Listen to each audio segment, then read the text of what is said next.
What's going on, 5-9 Gaming crew? Letho went up here, and guys, welcome back to another 5-9 weekly wrap. You guys know what it is. We look back at the week of gaming and take some of that news and I share it with you guys here today. Guys, I have 5 pieces of news I want to share with you guys, and it's a lot, so I kind of want to just jump right into this. Starting with number 1, the very first piece of news. Guys, Summer Game Fest is coming back with Jeff Keighley. This was over on Twitter.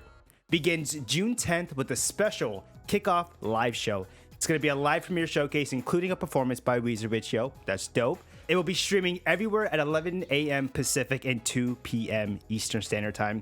2021 partners for the Summer Game Fest. There's a lot of partners, and I'm not gonna name all of them, but I will name. I'll name most of them. Okay, the ones that I think are that you guys would understand. Anybody else who's watching, but 2K, Activision is gonna be there. Blizzard, Capcom, Devolver, EA, MiHoYo is going to be there, which, whoa, I mean, maybe we'll get some Genshin news. I don't know. That'd be pretty interesting. Mediatonic, Innersloth, Hi-Res Studio, Gearbox, Epic Games, PlayStation. Interesting.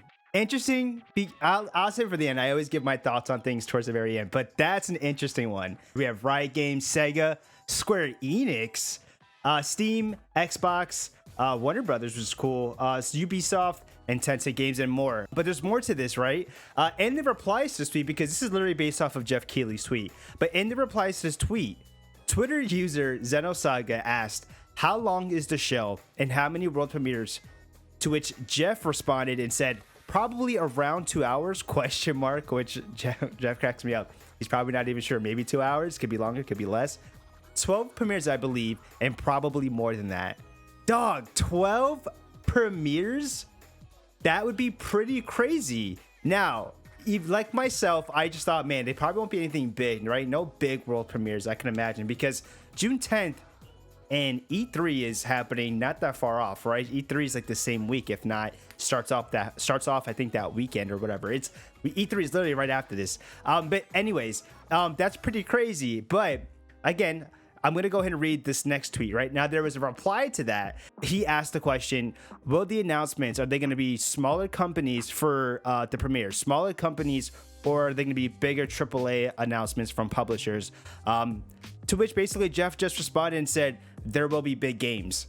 I guess for certain news that we're expecting to really just see in E3, we could see some big news dropping in Summer Game Fest by Jeff Keighley. And what I think I was going to add on to that was say is, yo, PlayStation is going to be here, but not at E3. That to me is crazy. But also, I want to know, I'm dying to see if we're going to get more news on Gotham Knights when I saw Warner Brothers, because I was like, oh, that's exciting. Well, let's see some more Suicide Squad and Gotham. But in terms of just, there's so many freaking publishers that are going to be here. There's so many things that we want to know in terms of what upcoming games are going to get announced. Bandai Namco's there. Like, maybe we'll see some more of that, the Kakarot DLC that was coming out, I believe. It just, again, just to see future projects and stuff like that, you know? EA, will we see some of that Star Wars stuff? Like, what are we going to see next coming from EA? I'm excited. Again, there's so many. Sega.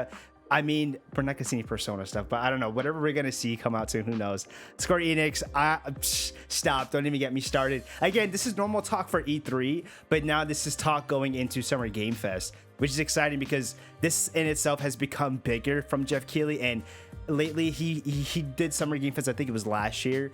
And then he used to do the Gamescom, I think it was, and he's just blowing up with these like little, like they're not even little anymore. You have all of these partners coming in. Now, this is just another big game show that's happening in the summer of just crazy game announcements all over the place, which is really exciting. But just want to go ahead and shout out to Jeff Keighley. That is awesome. We love you here, Jeff Keighley. But speaking of which, I mentioned Warner Brothers with Gotham Knights. Story number 2, Discovery and WarnerMedia merger is happening. But the question is, what is happening with Warner Brothers games? Now, this is an article from Games Radar from Ian Stokes, who Ian did a great job summarizing a lot of what's going down. And I took literally most of what he said and just used a lot of what he said in my little note thing here. So there's some games that could be affected by this, but we don't really know just yet. Now, if you guys don't already know, AT&T is selling off its WarnerMedia division to form a standalone merged company with Discovery. Now, it's been reported that the sale will include some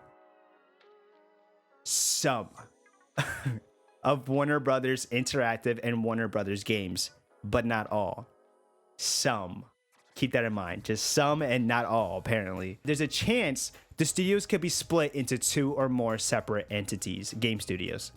Now, in case you didn't already know, Warner Brothers Games currently has 11 teams worldwide. Now, to name a few are NetherRealm Studios, which, Mortal Kombat, Rocksteady Studios, the upcoming Suicide Squad game, and then Warner Brothers Games Montreal. I said that one because we also have the Gotham Knights game, which I just talked about, which is the big game right now that I think a lot of people are associating with Warner Brothers that they're really looking forward to for coming out. And again, more studios, right? There's 11. I just gave you guys like 3. The Discovery and Warner Brothers merger is all about building one giant company that's dedicated to streaming and media content, with Discovery picking up the likes of HBO Max, CNN, TNT, and DC Comics in the purchase. Almost every game that Warner Brothers Game Studios makes is typically linked to a major TV, movie, or comic franchise, which makes sense. So they could all be great assets for this new company. Rocksteady is heavily linked with the Batman franchise thanks to the Arkham games and the upcoming Gotham Knights.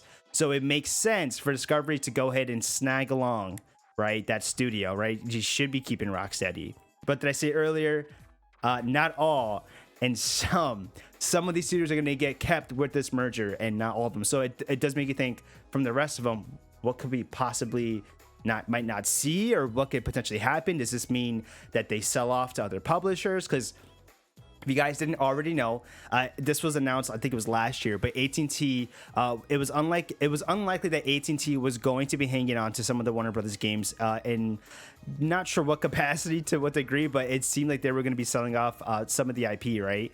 And there was Take-Two, EA, and Activision Blizzard that were interested parties, and I think it was taking in either the studios or some of the studios or all the studios. I have no idea, but we're looking to take over some of that, but it ended up not happening. And so it does make you think, okay, this is what this merger was for, right? But at the same time, they're not keeping all of the game studios, so potentially they could be, anyone doesn't get taken with this merger is going to get sold off to other games or other gaming publishers. So kind of goes back in a little bit of a circle here to say, okay, the ones that don't get mentioned, or the ones that you think won't get taken, will Take-Two come back? Will EA come back, to go ahead and kind of take them in? Who knows? But I wrote down in my notes here, Hogwarts Legacy, where does this fate lies? Because that was another big game that was announced by them that I was really looking forward to. Now, this is from the Avalanche studio, which wasn't really noted in this article, because the ones that were noted were like more of the DC comic ones. And so it does has me thinking like, yo, where are you going? Because I want to see that Hogwarts Legacy game, because I'm a big fan of Harry Potter in the world, and that's a game that I am personally looking forward to, which I'm curious if any of you guys are looking forward to that game. But the question is, we don't even know what's going to happen. But here's the thing, that game is so far into development, I doubt that wouldn't like just stop. If say they didn't get taken over or whatever the case may be, or they do get taken with this whole merger, they don't. Regardless, I think that game will still get published and still get put out there, because I think it's set for 2022 release. But again, it's so far in development, I don't think it's gonna like anything would happen with that. But I think the big concerns, or anything that kind of comes out with a story like this, is okay, what does this mean, right? Will there be any changes to these studios, right? When this merger happens, will they try to switch up certain things? Will they bring in new people? Like what's going to happen in that development process? What were the conditions when they made this deal, right? If they said, okay, in this merger, we will be keeping company or studio, does this mean that they're going to want to have some things change in there? I don't know. Who knows? It could be new. The only thing I can think of is if you either take out certain people, or you bring in some new people to help lead certain projects, or there could be so many different things. But again, we don't know any of the conditions just yet. Everything is still kind of fresh and new out there. So there's tons of questions and not really any answers. But give me your thoughts on that. I thought that was an interesting one to kind of tackle and talk about, because it was a pretty big one that popped out this week. The other one I have here, story number 3, PlayStation Player Celebration Days of Play is here. But essentially, they do this every year, where they have a really cool little celebration that happens with the community, and it's pretty easy. All you have to do is sign in with your PlayStation Network account, and you officially get signed up to enter in this event. Essentially, all you gotta do is play games and earn trophies. And right now, it gets broken down to 3 different stages that pretty much rewards their players. And you get it's sad, but you either get PlayStation Network avatars, or you get dynamic themes for the PlayStation 4, but you have a PlayStation 5, there is no themes, which It's really upsetting because I think a lot of us miss our themes. At least I know the people that I've spoken to that have the PlayStation 5, they literally do miss their themes. So it is a feature that is highly requested. Just tossing it out there, PlayStation. But essentially, it's broken into 3 stages. If you hit the goal, you get the reward. So here's what they have down so far for stage 1, stage 2, and stage 3. Currently, stage 1 is going, and let me just say, right now, stage 1 ends May 24th, and the event itself extends even past that because it goes into each stage for a designated time period, right, to reach those goals. But like I said, stage 1 of 2.4 million games are played, 7.2 million trophies are earned.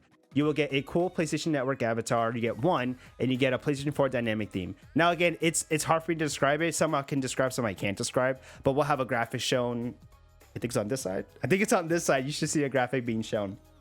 But there's also a bonus goal if you surpass that for stage 1. If 3 million games are played with 8.8 million trophies earned, there's an additional 3 PlayStation Network avatars that you can get. I can say right now, one of which is a Returnal one, which I highly want. So I will definitely be contributing to help with that. Stage 2, 2.9 million games get played and 8.5 million trophies get earned. You'll get 5 PlayStation Network avatars. I can tell you there's a couple there. There's Ellie, there's Jin from Ghost of Tsushima, there's Aloy, and there's Sackboy, and there's another one. And there's a bonus goal if you get 3.6 million games played and 10.4 million trophies earned. You get 3 additional PlayStation Network avatars, one of which is Abby from The Last of Us 2, which I know is everybody's favorite, so that's hype. And then stage 3. 3 million games get played with 9 million trophies getting earned. You'll get a PlayStation Network avatar and a PlayStation 4 dynamic theme, which looks so cool, cycling through all the PlayStation Studios games. But it is a Kratos one, which is sick. And there's a bonus goal as well. 3.7 million games played and 11 million trophies earned. My God. You get 3 additional PlayStation Network avatars, one of which is Atreus, which looks really sick. And then I think at the very end, once all the stages get done and everything, there is a cool little thing that they do. They give off just another PlayStation avatar and a theme, which you'll see down below too. That's pretty much it. And there's also a bunch of sales that will go up, which I have listed here. You'll see sales for some PlayStation 4 games, PlayStation 5 games, Demon's Souls, which is exciting. You'll see Sackboy's Big Adventure, some PlayStation 4 games, Death Stranding, Ghost of Tsushima, Miles Morales, Spider-Man, Last of Us Part 2 will all be getting some form of sales. I don't have the numbers just yet, but I think some of them might have leaked. You guys can go and check that out. But guys, that's pretty much it for story number 3. Jumping into story number 4, Overwatch 2. Got some news updates in regards to PvP and just some overall things here. Now, this comes from Matt Kim at IGN. I'm not a big Overwatch fan, so if I mess up anything, just correct me down below. I've really played the game at launch for like a week, I think. But anybody who's a diehard Overwatch fan, just let me know down below if anything I say is incorrect. But again, over at IGN, some of the changes that are coming with not just PvP, but just some new things coming in. I was saying PvP. PvP teams will be 5v5, not 6v6. Along with the smaller team sizes, tanks will be adjusted so that they are more like brawlers in a fight rather than stationary shields. Each class will receive a new passive ability to complement their abilities. Tanks will have knockback reduction and reduce ultimate charge gain when taking damage from enemies, and damage heroes will get a movement speed bonus, and support will self-heal when they don't take damage on extended periods of time. There will also be a new Monte Carlo map revealed, which is based on the luxury vacation destination, which looks cool. Assault will be removed from competitive play. They're going to be working on more push maps than just Toronto. Blizzard is experimenting with new modes beyond push as well. The game will also feature, if it wasn't already noted before, the game will feature a main campaign PvE mode that's made up of cooperative story missions and hero missions. The story missions will see new and old Overwatch heroes teaming up against the Null Sector, the robotic army players fought in the Uprising event from the original game. Now, hero missions are going to be where players can level up their heroes and unlock customization options that modify their abilities. Now, I mentioned all that above, and there's also going to be some gameplay and design changes, and I'm just going to list a few here. Check out more on the official IGN article. But there's going to be some HUD and featured an improved UI. Weapons will feel more visceral and a better sound system and animation and feedback.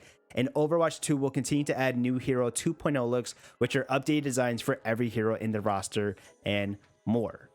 That's a lot. That was a lot of and that's not even all of it. There is so much more. So go check out if you're a big Overwatch fan, go ahead and check out the official IGN's. We're talking about the IGN article here, so go check out the IGN article, give them some love. But they gave a breakdown of so much more. But go check that out. And then that was story number 4. So story number 5, the final one. I really want to talk about this one just a little bit here. But Knockout City has officially launched May 21st. I got a chance to be in the beta for this game, and I can't. It's a dodgeball game, right? It's a team-based dodgeball game. But it is so much fun because they've implemented just like little cool like trick shots stuff you can do with this, so it's a little bit more fancier, right, than just your regular dodgeball game. But essentially, it's a team-based dodgeball game that's released by EA, that's releasing on all platforms with crossplay, which thank you. We love when crossplay gets enabled because nobody likes the fact that you just might not be able to play with some of your friends on PC or consoles, different consoles and whatnot. But the cool thing I want to mention was they're doing a Block Party free trial event from May 21st to May 30th. Essentially what this is that for free, listen to me, for free from May 21st to May 30th. Essentially, it's for 10 days only. You can brawl on every map, play with every ball in every style through every playlist with no level cap or barriers. Get your first taste of the new content from season 1. And not just that, they're also going to be releasing very soon a new Jukebox Junction map coming out soon. That's going to feature a cool city hover train section. There's going to be a bunch of new things in there, which is really exciting. So again, really go check out this game. I played the beta. It's a ton of fun. Trying to pull out different trick shots, right? But working with your team and like tossing the ball back and forth, and like it's so cool. It has this cool feature where you can just toss the ball like normal, right? It's dodgeball, right? To take out the other player, you can tag them with the ball like normal. But they have cool trick shots where you can either lob it. You could do this cool, like, if you guys ever seen the movie Wanted, where you can like curve the ball around these most ridiculous like patterns or whatever, but you can knock players from curved. You can toss your ball over to your teammate, they can toss it back to you, it'll get charged up and get more powerful, and it does like even more like additional things than just like a hit. It'll lob up in the air, come back down like a missile. It's insanely fun. Go check it out. The game is also retailing at $20. You can't beat $20 for a game like this. It's tons of fun, but more importantly, they are doing this really cool 10-day trial event. Take advantage of it and go try it out. I highly recommend it. But guys, that is it. That is the weekly wrap for this week. If you haven't already, make sure you subscribe to the channel and go check out Five9 on all the platforms, because I think we're pretty much everywhere at this point. But again, I'm Lethal1Up. If you guys want to go check me out on my Twitter, twitter.com/Lethal1Up. Yeah, I'm doing the weekly wrap content and other general gaming content as well. But yeah, thank you guys for watching. As always, I'm Lethal1Up, and I will see you guys on the next one. Peace.